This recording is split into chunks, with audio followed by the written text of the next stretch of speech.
सोचिए अगर एक बहुत ही डरावना सच सामने आए, एक ऐसा सच जो ये बताए कि इस गहरी चर्चा को सुनने का फैसला सचेत रूप से सोचने से कई मिलीसेकंड पहले ही दिमाग ले चुका था। हाँ, मतलब ये सुनने में ही काफी अजीब लगता है। बिल्कुल अजीब है, क्योंकि हम अक्सर ये मानते हैं कि हम अपनी जिंदगी के फैसले खुद ले रहे हैं। खासकर जो छात्र हैं, उन्हें लगता है कि कौन सा करियर चुनना है या सोशल मीडिया पर कितना समय बिताना है, ये सब पूरी तरह से उनके कंट्रोल में है। सही बात है, वो स्टीयरिंग व्हील वाला एहसास कि हाँ, गाड़ी मैं चला रहा हूँ। हाँ, पर आज के इस गहरे विश्लेषण में हमारा मुख्य उद्देश्य यही समझना है कि क्या हम सच में आजाद हैं या फिर हमारा दिमाग, ये स्कूल का सिस्टम और सोशल मीडिया के जो एल्गोरिदम है वो हमें पूरी तरह से कंट्रोल कर रहे हैं। और ये जानना बहुत जरूरी है, क्योंकि ये जो सुकून भरा एहसास है ना आजादी का, ये दरअसल एक बहुत ही चालाकी से बुना गया भ्रम है। इंसान का दिमाग ब्रह्मांड का सबसे जटिल हार्डवेयर जरूर है, लेकिन इसमें कुछ ऐसी फैक्ट्री सेटिंग्स हैं जो लगातार असलियत को तोड़ मरोड़ देती हैं। अच्छा, तो इसे थोड़ा खोलकर समझते हैं। शुरुआत करते हैं बेंजामिन लिविट के उस रेडीनेस पोटेंशियल वाले प्रयोग से। मतलब जब मैंने इसके बारे में पढ़ा तो मैं सोच रही थी कि ये विचार ही कितना डरावना है कि सोचने से पहले ही दिमाग एक्शन ले चुका है। डरावना तो है। लिविट के प्रयोग ने तो तंत्रिका विज्ञान यानी न्यूरोसाइंस की पूरी नींव ही हिला दी थी। जब किसी इंसान को एक बटन दबाने के लिए कहा गया, हाँ, वो बटन वाला एक्सपेरिमेंट, बिल्कुल, तो उनके बटन दबाने के सचेत निर्णय से लगभग 300 मिलीसेकंड पहले ही दिमाग के मोटर कॉर्टेक्स में एक इलेक्ट्रिकल सिग्नल पैदा हो गया था। इसे ही रेडीनेस पोटेंशियल कहते हैं। वेट, 300 मिलीसेकंड पहले, यानी मुझे पता चलने से पहले ही मेरे दिमाग ने फैसला कर लिया था। बिल्कुल, इसका सीधा मतलब यह है कि अवचेतन मन ने या सबकॉन्शियस माइंड ने पहले ही फैसला कर लिया था, और जो हमारा सचेत मन है, जिसे हम मैं कहते हैं, वो बस उस फैसले पर अपनी मोहर लगा रहा था। ये तो ऐसा है जैसे आंख पर पट्टी बांधकर रोलर कोस्टर पर बैठना और सोचना कि हम खुद गाड़ी चला रहे हैं। बहुत ही सटीक तुलना है। लेकिन एक सेकंड, अगर फैसला पहले ही हो चुका है तो हमें ऐसा क्यों लगता है कि विचार हमारा अपना था? दिमाग ये नाटक क्यों कर रहा है? इसे मनोविज्ञान में इंट्रोस्पेक्टिव इल्यूजन यानी आत्मनिरीक्षण का भ्रम कहा जाता है। हमारा दिमाग बैकग्राउंड में भावनाओं और पिछले अनुभवों के आधार पर लगातार कुछ न कुछ कैलकुलेट कर रहा होता है। अच्छा। और जब वो एक नतीजे पर पहुंचता है तो हमारा सचेत मन उस फैसले को सही ठहराने के लिए बस एक तार्किक कहानी गढ़ लेता है। मतलब हम खुद को ही कहानी सुना रहे हैं। बिल्कुल। जैसे कोई छात्र सोच सकता है कि उसने साइंस इसलिए ली क्योंकि उसे ब्रह्मांड के रहस्य सुलझाने हैं, लेकिन असल में उसके सबकॉन्शियस माइंड ने फैसला माता पिता के दबाव या दोस्तों के बीच अपनी इमेज बचाने के डर से लिया हो। बाप रे, दिमाग बस एक भ्रम पैदा करता है ताकि लगे कि कंट्रोल हमारे हाथ में है। सही कहा। पर अगर हमारा दिमाग इतना भोला है और खुद को ही धोखा दे रहा है, तो सोचिए क्या होता होगा जब हम इस दिमाग को एक ऐसे सिस्टम में डालते हैं जो इसे कंट्रोल करने के लिए ही बना हो। मेरा इशारा हमारे एजुकेशन सिस्टम की तरफ है। हाँ, दार्शनिक मिशेल फूको की थ्योरी भी यही कहती है। उनका मानना था कि स्कूल छात्रों को एक सांचे में ढालने का काम करते हैं। यहीं पर मैं थोड़ा असहमत हूँ। मेरा एक सवाल है, क्या स्कूल सच में हमारी कंडीशनिंग कर रहे हैं या सिर्फ एक जरूरी स्ट्रक्चर दे रहे हैं? मेरा मतलब है, अगर रूल्स या नियमों का कोई स्ट्रक्चर ना हो तो क्या सब कुछ बिखर नहीं जाएगा? ये एक बहुत ही महत्वपूर्ण सवाल है। बिना ढांचे के समाज नहीं चल सकता। लेकिन फूको जिस अनुशासनात्मक तंत्र या डिसिप्लिनरी अपैरेटस की बात करते हैं, वो सिर्फ नियमों के बारे में नहीं है। तो फिर वो किस बारे में है? वो इस बारे में है कि कैसे ये सिस्टम इंसान की स्वार्थता या उसकी आजादी को खत्म करता है। मानकीकृत परीक्षण, लगातार ग्रेड्स देना, रिवॉर्ड्स और पनिशमेंट, ये सब सिर्फ ज्ञान मापने के तरीके नहीं हैं। तो क्या है ये? ये तरीके छात्रों को अवचेतन रूप से ये सिखाते हैं कि उनकी अपनी जिज्ञासा की कोई कीमत नहीं है। धीरे धीरे एक लर्नड हेल्पलेसनेस यानी सीखी हुई बेबसी पैदा होती है। ओहो, मतलब जो काम मजे के लिए हो सकता था वो एक मजबूरी बन जाता है। हाँ, और फिर छात्र खुद से सोचना ही बंद कर देते हैं। उन्हें लगता है कि जब तक बाहर से कोई निर्देश या ग्रेड नहीं मिलेगा, कुछ करने का कोई फायदा ही नहीं है। तो एक तरफ स्कूल हमें ऊपर से आने वाले रूल्स मानना सिखाता है और दूसरी तरफ समाज और हमारे दोस्त हमें उस भेड़ चाल का हिस्सा बना देते हैं जहां हम दूसरों को देखकर अपने फैसले बदलने लगते हैं। और इस भेड़चाल को समझने के लिए सोलोमन एश का कन्फर्मिटी एक्सपेरिमेंट सबसे बेहतरीन उदाहरण है। ये साइकोलॉजी के सबसे चौंकाने वाले प्रयोगों में से एक है। हाँ, वो जहाँ एक असली पार्टिसिपेंट को एक कमरे में बिठाया गया था, है ना? बिल्कुल। कमरे में बाकी सभी लोग असल में अभिनेता थे। उनके सामने कागज पर कुछ रेखाएं या लाइंस थीं और बस ये बताना था कि कौन सी लाइन सबसे लंबी है। जवाब बिल्कुल साफ था, एकदम बच्चों वाला सवाल था। लेकिन जब बाकी लोगों ने जानबूझकर गलत लाइन को सबसे लंबा बताया तो असली प्रतिभागी ने भी वही गलत जवाब दिया। हैरानी की बात यही है, लगभग 75% लोगों ने कम से कम एक बार ग्रुप के दबाव में आकर गलत जवाब चुना। 75%, ये तो बहुत बड़ा नंबर है। और जब उनसे बाद में पूछा गया तो कई लोगों ने माना कि उन्हें पता था कि वे गलत जवाब दे रहे हैं, पर वो बस ग्रुप से अलग थलग नहीं पढ़ना चाहते थे। इसी को सोशल प्रूफ कहते हैं। मतलब अनिश्चितता के समय दिमाग ये मान लेता है कि अगर सब लोग कुछ कर रहे हैं तो वो सही ही होगा। एकदम सही पकड़ा। ये तो बिल्कुल वैसा ही है कि सब लोग एक ही डिजाइन के अनकंफर्टेबल जूते पहन रहे हैं सिर्फ इसलिए क्योंकि वही ट्रेंड है। किसी के पैरों में छाले पड़ रहे हैं पर कोई उतारने की हिम्मत नहीं कर रहा। बहुत बढ़िया एनालॉजी है और इसके पीछे एक बहुत गहरा विकासवादी कारण है। हजारों साल पहले जब इंसान जंगलों में था तो दूसरों को देखकर फैसले लेना सर्वाइवल के लिए जरूरी था। अच्छा, कैसे? मान लीजिए आपके कबीले के लोग अचानक भागने लगे तो वहां रुककर ये सोचना बेवकूफी थी कि वो क्यों भाग रहे हैं। उस समय चुपचाप उनके साथ भागना ही समझदारी थी। हाँ, नहीं तो शेर खा जाता। बिल्कुल।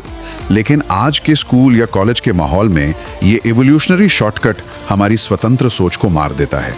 एक और एक्सपेरिमेंट है एलिवेटर एक्सपेरिमेंट। लोग लिफ्ट में दीवार की तरफ मुंह करके खड़े हो जाते हैं सिर्फ इसीलिए क्योंकि बाकी लोग भी वैसा कर रहे हैं। और जब ये भेड़ चाल ऑनलाइन दुनिया में जाती है तब तो चीजें और भी खतरनाक हो जाती हैं। हाँ, वहां डी इंडिविजुएशन और बाईस्टैंडर इफेक्ट सामने आते हैं। भीड़ में या ऑनलाइन गुमनाम होने पर इंसान अपनी व्यक्तिगत पहचान खो देता है। इसीलिए लोग ऑनलाइन इतनी आसानी से ट्रोलिंग कर लेते हैं क्योंकि उन्हें लगता है कि सब कर रहे हैं तो मेरी कोई व्यक्तिगत जिम्मेदारी नहीं है। और यहाँ बात सच में बहुत दिलचस्प हो जाती है क्योंकि इस भेड़चाल और सोशल अप्रूवल की आदत को ना सोशल मीडिया प्लेटफॉर्म्स अपने फायदे के लिए हथियार की तरह इस्तेमाल करते हैं। पूरी तरह से ये एक पूरी डोपामीन इकोनॉमी है। सही कहा। जब मैं इसके सिस्टम को समझती हूँ तो ये बिल्कुल किसी कसीनो की स्लॉट मशीन को अपनी जेब में रखने जैसा लगता है, जहाँ हर नोटिफिकेशन एक जैकपॉट की तरह लगता है और हम लगातार स्क्रॉल करते रहते हैं। ये स्लॉट मशीन वाली तुलना सिर्फ एक कहावत नहीं है, ये विज्ञान है। टिकटॉक और इंस्टाग्राम जैसे प्लेटफॉर्म्स हमारे दिमाग के प्रेडिक्शन एरर मैकेनिज्म का इस्तेमाल करते हैं। ये प्रेडिक्शन एरर क्या होता है? ये कैसे काम करता है? हम अक्सर सोचते हैं कि डोपामाइन खुशी का केमिकल है, लेकिन न्यूरोसाइंस बताता है कि डोपामाइन दरअसल उम्मीद और इच्छा का केमिकल है। अच्छा, तो खुशी मिलने पर नहीं बल्कि खुशी की उम्मीद होने पर डोपामाइन निकलता है? बिल्कुल। जब स्थिति अनिश्चित होती है, यानी जब दिमाग ये भविष्यवाणी नहीं कर पाता कि अगला इनाम कब या कैसा मिलेगा, तो डोपामाइन सबसे ज्यादा निकलता है। इसी अनिश्चितता को प्रेडिक्शन एरर कहते हैं। तो जब कोई स्टूडेंट अपनी फीड स्क्रॉल कर रहा होता है, उसे नहीं पता कि अगली रील बहुत मजेदार होगी या कोई बोरिंग एड होगा। और इसी अनिश्चितता की वजह से दिमाग में लगातार डोपामीन का उछाल आता रहता है। मतलब ये लत जानबूझकर लगाई जा रही है। बिल्कुल।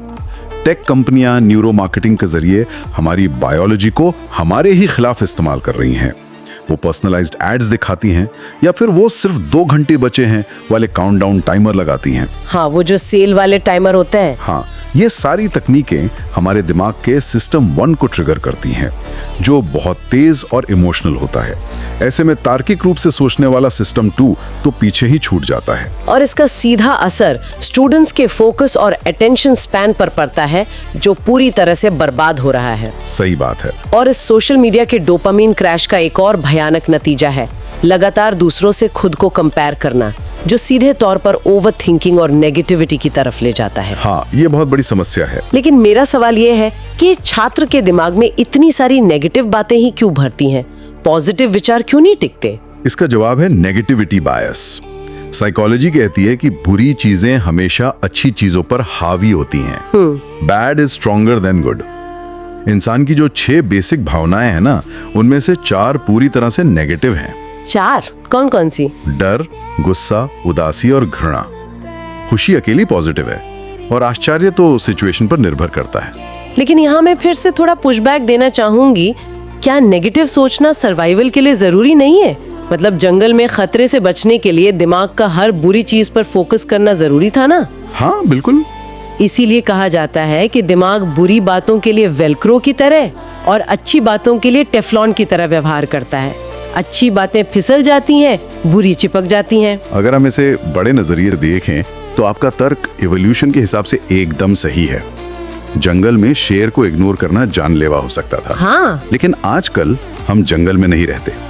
आज के आधुनिक स्कूल के माहौल में शेर नहीं है, उसकी जगह एक अनसीन व्हाट्सएप मैसेज ने ले ली है, या एग्जाम में कम नंबर आने के डर ने ले ली है। ओहो, तो दिमाग उन छोटी बातों को भी शेर समझकर पैनिक कर जाता है। बिल्कुल, दिमाग इन सामाजिक बातों को भी लाइफ एंड डेथ के खतरे की तरह देखता है, और ये आज की दुनिया में सर्वाइवल का नहीं बल्कि डिप्रेशन का कारण बन गया है। और यहीं से वो ट्रैप शुरू होता है जिसे कॉग्निटिव डिस्टॉर्शंस कहते हैं, मतलब सोचने के गलत तरीके।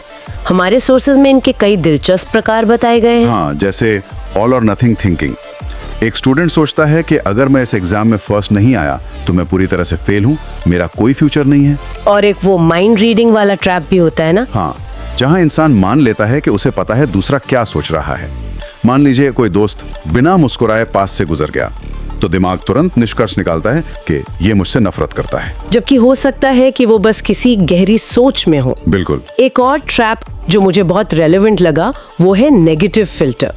मान लीजिए किसी स्टूडेंट ने एक बहुत अच्छी वीडियो पोस्ट की, उसे 1000 शानदार कमेंट्स मिले, लेकिन एक कमेंट आया, "You're boring bro"। और बस दिमाग उसी पे अटक जाता है। हाँ, वो छात्र उन 1000 अच्छे लोगों को भूलकर सिर्फ उस एक बोरिंग ब्रो वाले कमेंट पर दिन रात सोचता रहता है। इसी को रूमिनेशन कहते हैं। और ये एक ऐसा चक्रव्यूह है जिससे निकलना नामुमकिन सा लगता है। तो अब सवाल ये है कि इस सब का मतलब क्या है? जब दिमाग की ये भ्रम, स्कूल की कंडीशनिंग और सोशल मीडिया का ट्रैप सब हमारे खिलाफ है, तो इससे बचा कैसे जाए? इसके लिए हमें सचेत रूप से कुछ कदम उठाने होंगे। ये तो बिल्कुल अपने दिमाग के स्मार्टफोन ऑपरेटिंग सिस्टम को सचेत रूप से अपडेट करने जैसा है, जहां हम ऑटो पायलट मोड को बंद कर देते हैं और कंट्रोल अपने हाथ में लेते हैं।